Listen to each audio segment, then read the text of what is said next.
मिर्जा तँलाई म अहिले चाबी दे दादालाई कति ज्ञानी देऊ मेरो नानी कति ज्ञानी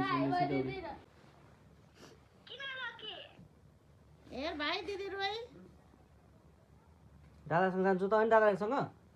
हामीसँग जाने मिल्छ त अनि दादाले घुमाउन लगेन भनेर रुन्छ हेर जानु हुँदैन हामीसँग त दादासँग म जान्छु दादासँग जानु हुँदैन हामी कहाँ कहाँ डुल्छौँ तर लिएर हिँड्नु त्यो बाइकमा तीनजना अड्दा पनि अड्दैन साइको बाइकमा अगाडि बस्छु त अनि बच्चा चाहिँ अहिले अब ट्याङ्कीमा बस्न घाँटी तल दुखे पनि घाँटी तल बसेर बस्छु बस्नु हुँदैन दादासँग जानु हुँदैन लट्केर भए पनि जान्छु जानु हुँदैन दादासँग म जान्छु हामी कता कता डुल्छु पनि तँलाई अनि म जान्छु जानु हुँदैन जान्छु म अहिले पक तँलाई म आउने बेलामा चक्लेट ल्याइदिन्छु तँलाई म 15 वटा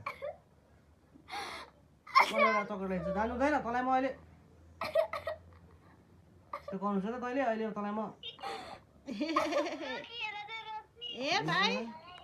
हेर भाइ दिदी रोइ रे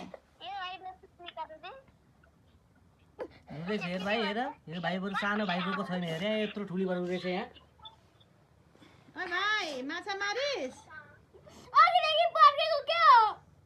तर जानु नि पैसा सकिसक्यो यहाँ के पैसा सिक्यो तेरो फोन गर्दा गर्दा किन फोन गर्छ धेरै व्हाट्सएपमा गर्नु पर्दैन वाइफाईमा तु एकदम फोनबाट गर्नु पर्ने धनी एकदम दात सानो दादाले मलाई पैसा दिएको नि त दिन्छ सानो दादाले तँलाई पैसा दिन म एकदम जानु हुँदैन त मिर्जा तँलाई म अहिले चाबी दे दादालाई कति ज्ञानी देऊ मेरो नानी कति ज्ञानी देऊ दादालाई चाबी देऊ दादा आइहाल्छु एकैछिनमा म 15 वटा चक्लेट ल्याइदिन्छु तिमीलाई भोलि बर्थडेमा बाँड्नलाई मेरो बर्थडे होइन भोलि पर्सि हो तिम्रो बर्थडे होइन कहिले होइन मेरो बर्थडे कहिले मनाउँदैन कसैले केही किन्दैन तँलाई किनिदिन्छ सानो दादाले पनि किनिदिन्छ म पनि किनिदिन्छु तँलाई म चक्लेट तपाईँ होइन ल्याइदिन्छु मेरो दादा सानो दादा हो चुप तँलाई म अहिले म चाहिँ को हो त अनि दादा होइन मेरो भाइ हो तँलाई म तेरो भाइ हो म भाइ पनि होइन हेर्नु गाई चाहिँ यसरी रुन्छ अनि यसरी रोरो हुन्छ अनि यसरी रोरो हुन्छ यहाँ यसरी रोएपछि के हुन्छ गाई सम्झाइदिनु त्यसरी रुनु हुँदैन चुप बोल्दै कि म तपाईँको बाहिरी नै होइन ए तँलाई अहिले म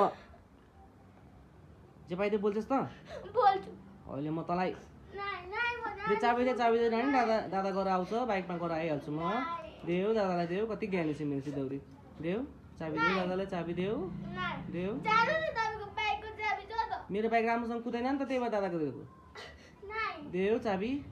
देऊ प्यारी म तिमीलाई भोलि चक्लेट ल्याइदिन्छु होइन